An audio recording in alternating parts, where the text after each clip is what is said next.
நீங்க ஏத்துங்க. மேடம் எல்லாம் வாங்க. இங்க எப்படி? அப்படியே ஆப்போசிட் சார். நீங்க அப்படியே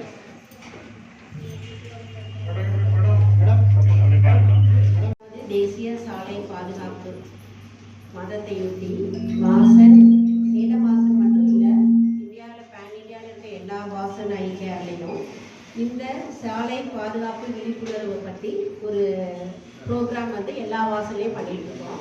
இது மெயினாக ஓட்டுநர்கள் இப்போ காலையில் வண்டி எடுத்தாங்கன்னா டில் மிட் நைட் வரைக்கும் நெக்ஸ்ட் டே வரைக்கும் ஓட்டுறவங்க இருக்காங்க. Auto drivers, taxi drivers, van drivers, bus drivers, heavy vehicles ஓட்டுறவங்க எல்லாருமே. பட் யாரும் ப்ராப்பராக அங்கே கேம்ப்ல செக்அப் பண்ணிக்கிறாங்களுடைய ஃபர்தர் ப்ராப்பர் செக்அப் யாரும் பண்ணிக்கிறது இல்லை. ஏன்னா கேம்ப்ல பண்ணும்போது விஷன் மட்டும் பார்த்துட்டு அதுக்குரியதை பண்ணிடுவோம். பட் ஹாஸ்பிட்டல்னு செக்அப் வரும்போது தான் கண்ணில் அவங்களுக்கு ப்ரெஷர் எப்படி இருக்குது, பார்வை நரம்பு எப்படி இருக்குது, விழித்திரை எப்படி இருக்குது, சுகர் எது இருந்தால் சுகர்னால பாதிப்பு எதுவும் இருக்கா, இல்லை பொறையினால பாதிப்பு எதுவும் இருக்கான்னு ஃபுல் செக்அப் பார்க்க முடியும். ஸோ இது ஒரு அவேர்னஸ் கிரியேட் பண்ணுறதுக்காக மட்டும்தான் இந்த ப்ரோக்ராம் பண்ணுறோம். ஸோ எல்லா ஓட்டுநர்களும் கண்டிப்பாக இலவச கண் பரிசோதனை ஃபுல் செக்அப் பண்ணிக்கலாம். பண்ணிவிட்டு அதுக்குரிய ப்ராப்ளம் இருந்தால் அந்த ப்ராப்ளமை ரெக்டிஃபை பண்ணுறதுக்கு என்னென்ன பண்ண முடியுமோ எல்லாமே பண்ணி கொடுத்துருவோம் இங்கேயே. அதே மாதிரி டிரைவிங் லைசன்ஸோடு வரவங்களுக்கு, கேட்ராக்ட் இருக்கிறவங்களுக்கு ஃபஸ்ட்டு 1000 பேருக்கு இலவசமாக கண் அறுவை சிகிச்சை பண்ணி கொடுக்குறோம். இது இங்கே வாசலில் மட்டும் இல்லை, எல்லா வாசல்லையும் பண்ணுறோம். ஸோ அந்த ஃபஸ்ட்டு 1000 பேர் ஹோல் இந்தியாவில் எங்கெங்கே ஃபஸ்ட்டு செக்அப் பண்ணிக்கிறாங்களோ அவங்களுக்கு இலவச கண் அறுவை சிகிச்சை கேட்ராக்ட் இருக்கவங்களுக்கு மட்டும் பண்ணி கொடுக்குறோம். ஸோ இன்னொன்று, இப்போ டிரைவர்ஸ் ப்ராப்பராக வண்டி ஓட்டினா மட்டும்தான் அவங்களுக்கும் பாதுகாப்பு, வண்டியில் வர்றவங்களுக்கும் பாதுகாப்பு, சாலையில் நடக்கிறவங்களுக்கும் பாதுகாப்பு, அவங்க குடும்பத்துக்கும் ஒரு ஹாப்பி இருக்கும். அவங்க ப்ராப்பராக வண்டி ஓட்டணும், அவங்களுக்கு விஷன் நல்லா இருக்கணுன்றதுக்காக தான் செக்கப்புக்காக இது பண்ணுறோம். அதனால் ஓட்டுநர்கள் எல்லாரும் இதை பயன்படுத்தி கண்டிப்பாக ஃபுல் லைஃப் செக்அப் பண்ணிக்கோங்க. தேங்க்யூ. எல்லாருக்கும் வணக்கம். இந்த 37வது தேசிய சாலை பாதுகாப்பு மாதம் இதுக்கான ஒரு சிறப்பு கண் மருத்துவ முகாம், அறுவை சிகிச்சை முகாமை ஏற்பாடு செய்து இந்த ப்ரோக்ராமை ஏற்பாடு பண்ணி எங்களுக்கும் இங்கே அழைச்சி இங்கே வந்திருக்கிற ஓட்டுநர்களுக்கு சில விதிமுறைகளை சொல்லி வாய்ப்பு கொடுத்தவங்களுக்கும் காவல்துறை சார்பாக போக்குவரத்து காவல்துறைக்கும் வணக்கம், உங்களுக்கும் வணக்கம், அவங்களுக்கு நன்றி. முதன்மையாக நம்ம வாகனம் ஓட்டுறோன்றது மட்டும் இல்லை, சாலை பாதுகாப்பு அப்படின்றது என்ன அப்படின்னா, சாலைகளை நல்ல சிறப்பாக போட்டுட்டு சாலைகளில் எந்த குண்டு குழியும் இல்லாமல், சாலைகள் எந்த விதத்திலையும் சேதாரம் ஏற்படாமல் இருக்கிறது மட்டும்தான் சாலை பாதுகாப்புன்னு நம்ம எல்லாரும் நினச்சிட்டு. சாலை பாதுகாப்பு அப்படின்றது, சார் கொஞ்சம் கவனிச்சா பரவாயில்ல, உங்கள் ஃபோன்ஸ் எல்லாம் கீழே வச்சிருக்கீங்களா ப்ளீஸ். பாதுகாப்பு அப்படின்றது என்ன அப்படின்னா, சாலைக்கான பாதுகாப்பு அல்ல, சாலையில் பயணிக்கக்கூடிய பயணிகள், நடந்து போற மனிதர்ல இருந்து கால்நடைகள்ல இருந்து வாகனம் இயக்கக்கூடிய மனிதர்கள் வரைக்கும் எல்லாருமே தன்னுடைய பாதுகாப்பையும் மற்றவருடைய பாதுகாப்பையும் உறுதிப்படுத்தி நடந்து செல்வதும், கால்நடைகளை பிடிச்சிட்டு போவதும், நம்மளோட சைக்கிள் ஓட்டுறதுல இருந்து, பைக் ஓட்டுறதுல இருந்து, கார் ஓட்டுறதுல இருந்து, லாரி ஓட்டுறதுல இருந்து, பஸ் ஓட்டுறதுல எல்லாருக்குமே தன்னுடைய பாதுகாப்பு உறுதி பண்ணி தான் இயக்கும் சாலை பாதுகாப்பு. நான் எப்படி வேணாலும் வாகனத்தை இயக்குவேன், ஹெல்மெட் போடணுன்றது கட்டாயம் அத்தனை பேருக்கு தெரியும். அது தவறு, போடாம போனா அது தவறுன்றது அத்தனை பேருக்கு தெரியும். இருந்தாலும் அந்த ஹெல்மெட்டை போடுறோம், கீழே போடுறோம், அந்த ஸ்ட்ரிப்பை போடுறதுக்கு இப்படி 3 செகண்ட்ஸ் தான் ஆகும் ப்ராப்பரா போடுறதுக்கு. அந்த 3 செகண்ட்ஸை வேஸ்ட் பண்ணி எங்கேயாவது போய் ஹிட் ஆகும்போது என்ன ஆகும், எதெல்லாம் நம்மளை விட்டு லூஸா இருக்கோ அதெல்லாம் நம்மளை விட்டு வெளியில போக ஆரம்பிக்கும். அப்ப இது என்ன ஆட்டோமேட்டிக்கா கீழே தான் விழும். விழுந்த உடனே என்ன பண்ணும், எந்த வாகனத்தை இயக்குறதும் சாதாரண விஷயம் கிடையாது. ஆனா இன்னைக்கு எல்லாருக்குமே அசாதாரணம் ஆயிடுச்சு வாகனம் இயக்குறது. ஏன்னா அந்த அளவுக்கு வாகனங்கள் வீடுகள்ல பெருகி கிடக்கிறதுனால, எவ்வளவு மக்கள் தொகை இருக்கோ அத்தனை மக்கள் தொகைக்கு சமமா வாகனங்கள் இருக்கிறதுனால எல்லாருக்குமே சர்வ சாதாரணமா வாகனங்கள் கிடைக்கிறதுனால எல்லாரும் நம்மளா கத்துக்கிறது தான், நம்மளா செயல்படுத்துறது தான், அதுதான் சரி அப்படின்னு நம்மளை பக்குவப்படுத்திருக்க மாதிரி நம்ம வாகன இயக்கம் தான் முறை அப்படின்னு நம்ம தெரிஞ்சு வச்சிருக்கோம். ஆனா நம்ம ப்ராப்பரான டிரைவிங்கை யாரும் தெரிஞ்சு வச்சுக்கல. நம்மனா எல்லாரையும் சேர்த்து தான் நான் சொல்றேன். ஓகேவா? இன்னைக்கு சாலையில எங்க அலுவலகத்துல இங்க வர்றதுக்கு சாதாரணமா 7 நிமிஷம் தான் ஆகும். என்ன காரணம்னா, இருசக்கர வாகன ஓட்டிகளின் இடையூறுகள் அளவுக்கு அதிகமா சாலையில இருக்கு. அது அவங்க சொல்லுவாங்க அதோட கஷ்டம் என்னன்னு. என்ன அதே சமயம் ஒரு இருசக்கர வாகன ஓட்டியோட இடையூறுகள்னால அவங்க எவ்வளவு குடும்பங்கள் இடையூறு ஏற்படுது. அந்த வாகனம் வாங்கி அவர் சாலைக்கு வர்றதுக்கு 2 தலைமுறை அவர் கஷ்டப்பட்டு மேல வந்திருப்பாரு. அதை சிறப்பா செயல்படுத்தி தன்னோட குடும்பத்தை நல்லபடியா கொண்டு போயிட்டு இருக்கிற சூழ்நிலையில என்ன பண்ணுவார்? ஏதாவது ஒருத்தர் தவறான முறையிலோ இல்ல இவரே தவறா போயோ இல்ல அடுத்த நபர் தவறா வந்து இவர் மேல ஒரு இடிபாடு ஏற்பட்டா இழப்பு 2 பேருக்கும் தான். அப்ப தவறு செஞ்சவராலேயும் இழப்பு தவறு செய்யாத நபருக்கு ஏற்படும் போது அந்த குடும்பத்துல அவர் இல்லாமலோ இல்ல அவருக்கு நடக்க முடியாத சூழ்நிலையோ சம்பாதிக்க முடியாத சூழ்நிலை ஆகும்போது 2 தலைமுறையா உயர்த்தின அந்த உயர்வு பரமபதம் மாதிரி கீழே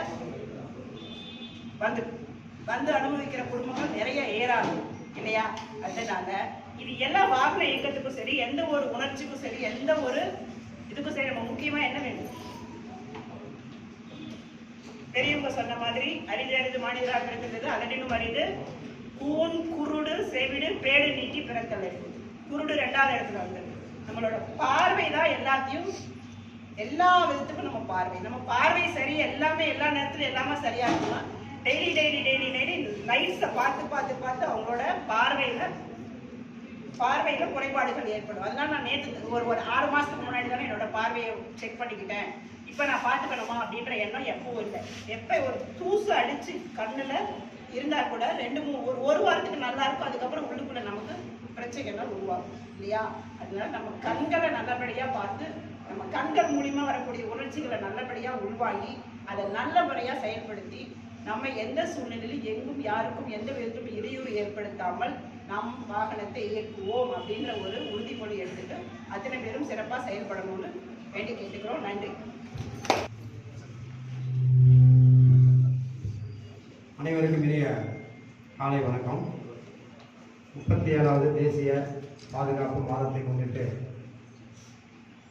இந்த நன்னாளில் வாசனைக்கார் அவர்களே முன்வந்து அனைத்து வகையான போட்டிகளுக்கும் கண் பரிசோதனை இலவசமாக செய்ய முன்வந்திருக்கிற அவருக்கு முதலில் நமது வணக்கத்தையும் நன்றி. நம்ம மேலே சொன்னது போல அனைத்து வகையான வாகன போட்டிகள் என்பது உங்களுக்கே தெரியும். நம்மளுடைய பாதுகாப்பை முதலில் உறுதி செய்ய வேண்டும். நாம் பத்திரமாகவும் நல்ல முறையிலும் சரியான முறையில் வாகனத்தை ஓட்டினோம் என்றால் கண்டிப்பாக ஒவ்வொருவரும் விபத்தை தவிர்க்கலாம். சேலம் மாநகரத்தை பொறுத்தளவுக்கு அதிகப்படியான விபத்துகள் ஏற்பட்டு கொண்டே இருக்கிறது. காரணம், ஒவ்வொரு இல்லத்திலுமே 2 அல்லது 3 2 சக்கர வாகனம் மற்றும் கார், எல்லா வீட்லையுமே வண்டி அதிகமாக இருக்குது. எல்லாம் வண்டி ஓட்டி வெளியில் தான் வராங்க. இப்போ நம்ம மேற்கு ஆண்டியமான சொன்னது போல் வண்டியை ரோட்டில் நம்ம ஓட்டவே முடியல. நேற்று ஈவினிங் கூட 7:15 மணிக்கு நான் ஒரு வண்டி கேஸ் போட்டேன். 17 வயசு பையன் மது அருந்து விட்டு வாகனம் ஓட்டிட்டு வந்துருக்கிறோம். இப்போ நீங்கள் பார்த்தீங்கன்னா அவர்கிட்ட ஓட்டின ஒன்றும் இல்லை. 2வது வயசும் அவருக்கு மது அருந்துறதுக்கும் வண்டி ஓடுறதுக்கு இல்லை. இப்போ நாங்கள் நேற்று அவர் கேஸ் போட்டு நிற்க வைக்கல அப்படின்னா ஒன்று அவர் இறந்துருப்பார், இல்லைன்னா அவர்னால மற்றொருவர் இறக்கப்படுவார். இதுதான் உண்மை. அப்போ நம்ம வீட்டிலேருந்து நம்மளும் பாதுகாப்பாக இருக்கணும். வீட்டில் இருக்கிறதுக்கும் அட்வைஸ் பண்ணணும். பொதுமக்களுக்கும் உயிருக்கு ஏற்படாதவனும் நம்ம பார்த்துக்கணும். ஆகவே நீங்கள் 2 சக்கர வாகனம் 4 சக்கர வாகனம் எந்த வாகனம் ஓட்டினாலும் கூட நாம் பத்திரமாக வாகனம் ஓட்டினோம் என்றால் சொன்ன மாதிரி today it is like awareness programme. நமக்கு எல்லாருமே கண் பார்த்து கொஞ்சம் ஐடியா கம்மி அண்ட் டிரைவிங் ப்ரொஃபஷன் இருக்கணும்.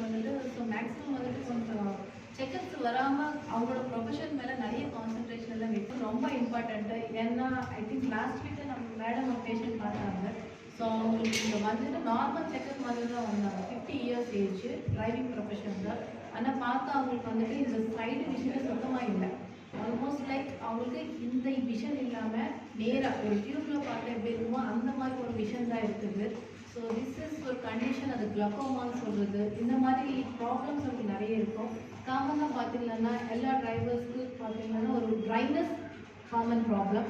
This is like small problem. இது ட்ராப்ஸ் போட்டால் சரி பண்ண முடியும். அது இல்லாமல் ஒரு 40 years ஏஜ் ஆனதுக்கப்புறமா சில கண்டிஷன்ஸ் வரும். ஒன் இஸ் கேட்ராக்ட், வந்து எல்லாருக்கும் ஒரு ஐடியா இருக்கும். ஏன்னா புற இருந்தால் நமக்கு தூர பார்வை கொஞ்சம் மக்களாக இருக்கும். அண்ட் டிரைவிங் பண்ணும்போது நைட் டிரைவிங் அந்த லைட்ஸ் எல்லாம் பார்க்கும்போது கூச்சல் கூச்சல் எல்லாம் இருக்கும்.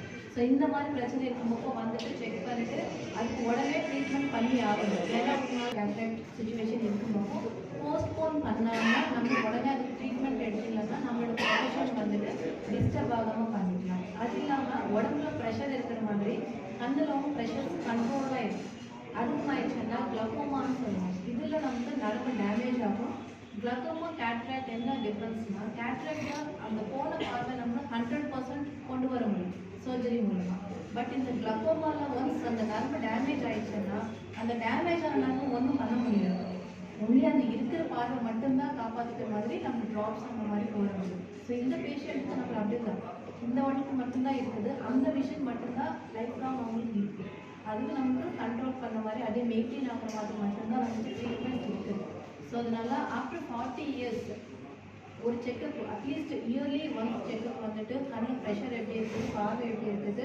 அது இல்லாமல் நமக்கு நிறைய பேருக்கு சுகர்ஸ், டயபெட்டிஸ், ஹைப்பர் டென்ஷன் இதெல்லாம் ப்ராப்ளம்ஸ் கொஞ்சம் அதிகமாக வரனால இதனாலேயே நமக்கு நரம்பு பாதிப்பு இருக்கும். ஸோ இதனால நமக்கு அந்த விஷன் ட்ராப் ஆகிடும். So after 40 years yearly once in 2 years ஒரு ஜென்ரல் செக்கப் பண்ணிட்டோம்னா நமக்கு நிறைய ப்ராப்ளம்ஸ் வந்துட்டு அவாய்ட் பண்ணிக்கலாம்.